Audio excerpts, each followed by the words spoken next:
Oke, kembali lagi guys di Siraku Vlog Cirebonan. Entah channel kapan normalnya ya, iklannya nongol kapan gak ngerti. Terus bisa live lagi kapan entah nggak tahu guys.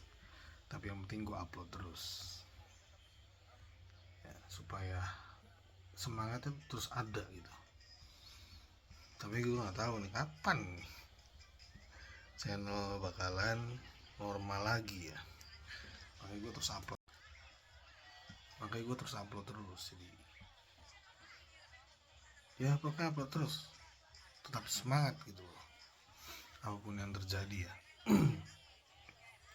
Jadi gue pengen cerita sebentar nih, cerita sedikit tentang anak, tentang gue punya temen temen gue punya anak. Gue pengen ngomongin anaknya temen gue tuh pernah ngerjain gue tawarin sesuatu barang secara gue di PHP-in, gue tungguin barang itu pengen gue bayarin, cuma karena gue nginget anaknya temen gue tawarin ke anaknya temen gue ya. Tapi gue di PHP-in, gak ada kabar, gak ada apa. Orang yang punya barangnya nungguin, gue juga nungguin, karena gue pengen bayarin kalau sama dia nggak jadi. Ini 24 jam gue tungguin tuh, gue diem aja sengaja ya, nggak ada kabarnya sama sekali guys. Jadi gue tetap diemin ceritanya tuh ya, gue tetap diemin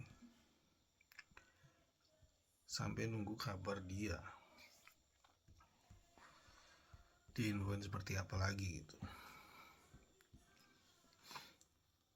Pas hari kedua udah hampir 48 jam tuh, udah hampir 48 jam, gue udah nggak sabar.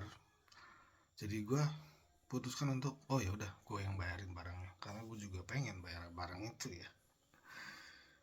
Ini orang gak ngabarin, gak songong banget, berarti nggak hargain orang yang nawarin barang gitu loh.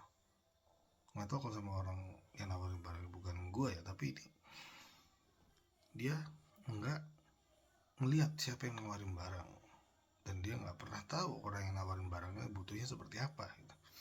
Dan banyak juga orang-orang lain yang pengen butuh barangnya dia, tapi ini anak temen gue songong ya. Anaknya bocah kurus kacamata, matanya bolor ya, aduh songong, cotos bae. Kayaknya gak bacot apa, suaranya gede gak, tapi banyak banget ngeselin orang ternyata. Orang yang dikeselin karena ngelihat orang tuanya dia ya mau nggak mau gitu loh. Ya udahlah, biarin aja lah,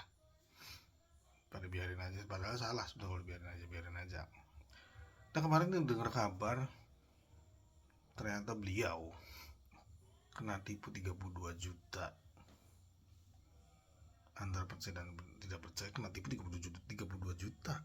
Kok bisa ya? Penipuan online apa offline?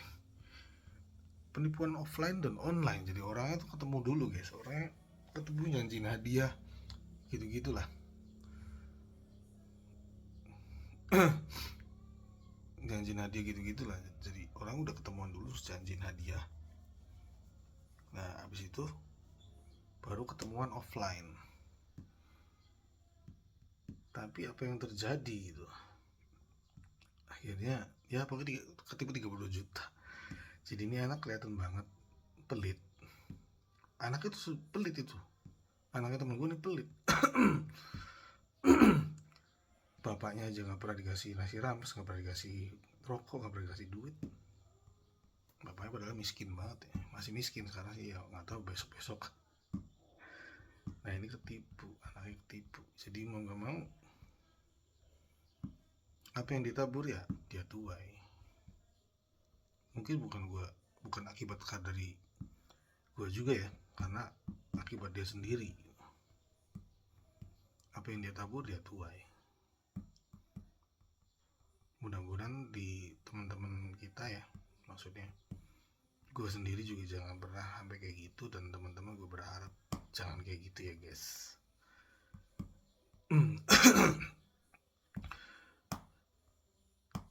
Sebisa mungkin kalau sama kita penghasilannya pas-pasan ya memberilah, jangan pelit.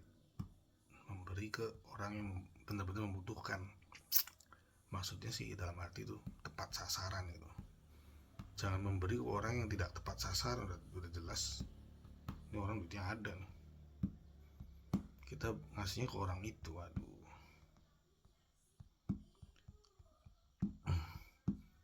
jadi istilahnya apa sih, karena mubazir nggak tepat sasaran lah intinya, ya nggak,